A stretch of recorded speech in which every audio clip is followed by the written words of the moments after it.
Well, what's up again, there, guys? Brian here, day 3 topically. I'm here to give you another episode of my weekly Q&A, titled The People's Questions, where I answer a series of questions that have been sent to me over the past week. For this particular episode, I got like 6 questions from, I believe, all regulars. Maybe there's 2 new people that maybe 2 new people for that I can tell. I might be wrong. Like always, if you there's a bunch of questions here, but be sure to check your notifications to see if I answered the questions that you might have sent in the comment section. And before I get into your guys' questions that I will be answering for this video, if you haven't already, please do not forget to give this video a thumbs up. And if you're new or just finding this channel for the first time, do not forget to give this video a subscription. So every subscription really does count, because the channel really is growing. We are actually getting relatively close to 51,000. Heck, maybe reaching our 60,000 subscribers goal at the end of the year is seeming like it's possible. I think we might end up coming a little bit short, but heck, anything can happen. So, starting off with the first question, coming from Electric Raven, or Revan, and you want to know, how long do I think Commander Shepard from Mass Effect would be able to survive an invasion of necromorphs through dead space? Okay, I actually got like 3 or 4 of these in the comment section, and I'm gonna be honest. I really don't. Hell, I even got another one here later on in the video. I generally don't like the idea of taking a character from another game franchise and shoehorning him into another. It's a bad idea, and the reason it's a bad idea is because the characters are put in a specific game and are given all of the allies and all of the training and all of the knowledge and all of the equipment, and they're given all the tools they need to survive a specific situation. When you start taking characters and then shoehorning them into a situation that they are just not prepared for, you get very, very bad results. I don't really but to answer in a practical sense, I don't think Commander Shepard would last very long. His training and his equipment just doesn't work. I mean, he's trained to fight like a soldier. Isaac Clarke is not a soldier, and the best weapons to use against necromorphs aren't guns. They're cutting tools. I mean, that's the thing a lot of people don't realize about Dead Space. That might seem and act like guns, but all of the weapons are mainly mining and cutting tools. These are appliances. They're not weapons. They can be used as weapons, but they're not meant to be used as weapons, and they're meant for that universe. All Shepard has is conventional guns, and every single example that we have ever seen with someone using conventional weapons against necromorphs, the result has always ended up playing out relatively badly. Now, you might have a few exceptions here and there, and on top of that, Commander Shepard is by himself. Commander Shepard has never been able to do very much on his own. Not much. I mean, think about it. Take Commander Shepard and remove all of his companions. Do you honestly think he would survive much against Saren? Do you think he would survive very long against the Collectors? Do you think he would have been able to stop the Reapers without allies? So when you just shoehorn Shepard by himself and throw him into a situation like that, I just don't think he would do very well. He doesn't have his allies, he doesn't have the equipment, he doesn't have the training, he doesn't have anything he would need to survive such a thing. And the same would go if you put Isaac Clarke in Mass Effect. That's just the wrong guy. He's the wrong guy for that situation. So yeah, I don't think Shepard would do very well. He's just not meant for the Dead Space world. Next question comes from, I believe it's Riot Slayer 666, and you want to know, how do I feel about the new Batman movie coming out? Well, outside of who's directing it and who's in it and just a few details, we don't really know too much about it, but I mean, hopefully it's a decent film. I mean, I don't know much about it, but I'll give it a chance when it comes out in theaters and give it an honest review. Next question comes from Brady Burke. You want to know, which video games do I think deserves a remake? I am not a big fan of remakes, but I am a fan of remasters. Because I'll tell you this right now. Having had a good amount of time to think about it and looking at everything that has been shown and said about this new upcoming Final Fantasy VII remake, I'm going to be honest. From an outside point of view, it seems like it's going to be a fun idea, but I'm going to be honest, I got a really bad feeling about this. I already know, just from all the information that has come out about this game, there's absolutely no way this game is going to crack my top 5. And I already know there's no way I'm going to enjoy this game even half as much as I did the original game. There's just too many problems and too many issues I have with the structure and the approach they're going with. But in terms of remakes, I'm not sure many games need remakes. Remasters, okay, because I would love to be able to play older games with modern graphics. I mean, just upgrade them. I mean, heck, that would save you time and money instead of just having to rebuild a completely different, a complete game. You already have the infrastructure for your game. Just make it look pretty. I mean, that's all I ask for.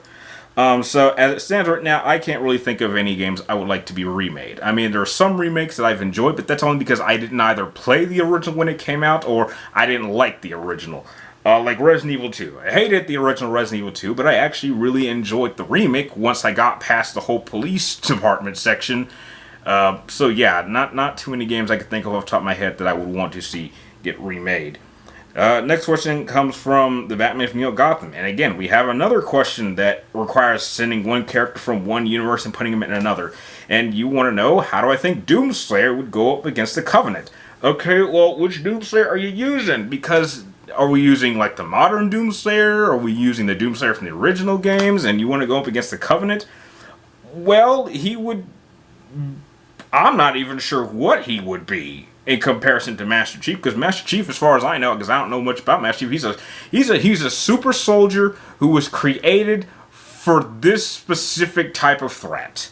Doomslayer is meant to fight demons. I do not think he would do well against the Covenant. And if you're fighting against the Covenant, then inevitably you're going to end up fighting the Flood. And heck, the Flood is an entirely different thing altogether. So no, just like Commander Shepard in Dead Space, I do not think Doomslayer would do very well in the Halo universe. He is just not the man for that type of situation. Master Chief is, and that is why he is the main character of that franchise. Next question comes from Shadow Jesus Gaming. And you want to know, what are my thoughts on the PlayStation 5 not being backwards compatible with the PlayStation 1, 2, and 3?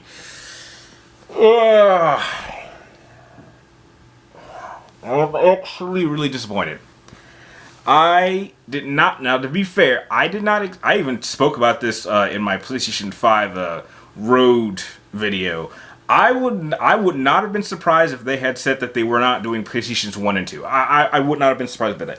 But I did at least expect PlayStation 3. That's a kind of a bad sign. That's a bad sign. I mean, if you're just going back to PlayStation 4, then why do I need to turn that off? I mean, just because it works a little bit faster, I don't need that. Heck, I'm a very patient person. I'm honestly not, I don't mind load screens as long as your game is good. I mean, I've had plenty of incredible games that have load screens that are like a minute or two long. I'm not the kind of person who, the second I start my game up, I want to be playing the game immediately. Trust me, I actually kind of like the process of waiting for the game to boot up. I don't mind. I'm not someone who's impatient. I mean, the idea of just removing load screens in general just sounds like someone who just doesn't have any patience. And sometimes I need that patience. I mean, he said, like, at some points, you know, if you die, instead of it going to a load screen, it'll just bring you back to life. It's like, sometimes I kind of need that load screen to kind of get myself back in. If I'm automatically just thrown back into the game the second I die, then that doesn't give me that moment of time to just step back and get myself back into the zone, as some people would call it. So yeah, I'm personally disappointed. And if Xbox is really going to be backwards compatible to the point where you'll be able to play all your Xbox games, then that is a very, very impressive accomplishment, even from a Sony person. I think if they pull that off, then I think that Microsoft has already stomped Sony in terms of backwards compatibility, because you have all of these incredible games and you're not allowing us to play them, and you're just limiting us to the previous generation, when every generation before you, outside of the fourth one, has been able to play not all the generations. I mean, I would say like maybe the first batch of like PlayStation 3s could only go to PlayStation 2, and then when the newer ones came out, they could use only PlayStation 1. But at least, I mean, like, at this point, it would be expected. So, yeah. And the last question of the episode comes from Virgil, the son of Sparta, and this is a two-part question, and a laughable one, to be fair. But you want to know, what are my thoughts on Starkiller from the Force Unleashed, and is he the strongest, or one of the strongest Force fighters or Force wielders? Okay, I'm going to ask you your second question first. Is he one of the strongest fighters or Force wielders? Fuck no! Not even close. The game makes it seem like he's more powerful than he actually is, but there's a laundry list of characters that would totally stomp his ass, both in terms of Jedi and Sith. Hell, there's like 50 Sith I could think off the top of my head that would totally stomp Starkiller in terms of being a Force user or a fighter.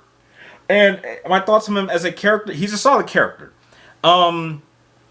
The idea of him having Vader having like a secret apprentice, which you find out that wasn't really a secret because Palpatine planned the whole thing, and then him kind of being the reason the rebellion starts is an interesting concept because in essence Vader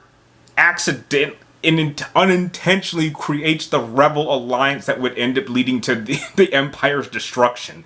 So it kind of works against him in a way. So I think in that sense it's pretty good. I would definitely say he's a lot more interesting than okay, wait a second. You got to remember one thing. When you say Starkiller, you have to call him Galen Marek, because in Force Unleashed 2 that is called Starkiller. Or they just call him a Starkiller clone. Starkiller's his codename, but his actual name in The Force Unleashed, that's Galen Marek. But yeah, I mean, I think he's a solid character. But yeah, second question, hell no. Strongest fighter and Force wielder? Dear God, no. No, I mean, dude, I mean, some of his feats compared to others would be laughable. I mean, just to give you a quick example, it's like, okay, so Starkiller can bring down a Star Destroyer.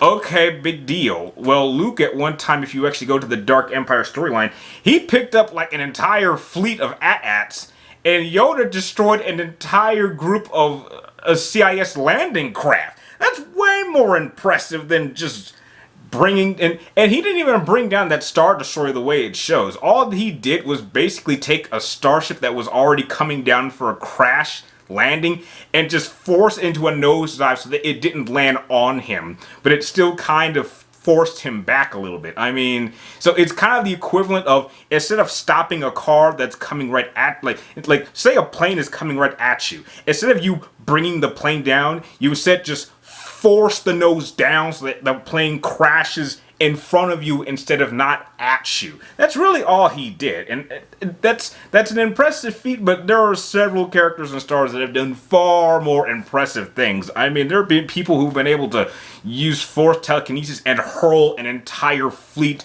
to the other side of the galaxy. So, no, Galen Marek is not even close to being a top-tier fighter or top-tier Force user in any sense of the word. And just to let you know, just because you see me, you've probably seen me rubbing my nose a bit. It's only because my nose is itchy because I just took a shower, so that's why. So that pretty much does it for this episode of People's Questions. So I'd like to thank everyone who sent in your questions, and do not forget that if you would like your questions answered in the next episode, be sure to type them in the comments down below. But roughly, make sure you get them into me roughly before noon on Wednesday before I start filming the next episode. And if you want to increase your chances of having them be in the video, just make sure they're a little bit more interesting or have a little bit of depth. Otherwise, I will be sure to answer them down below. And like always, thank you guys for watching. You're awesome, and I'll see you next time.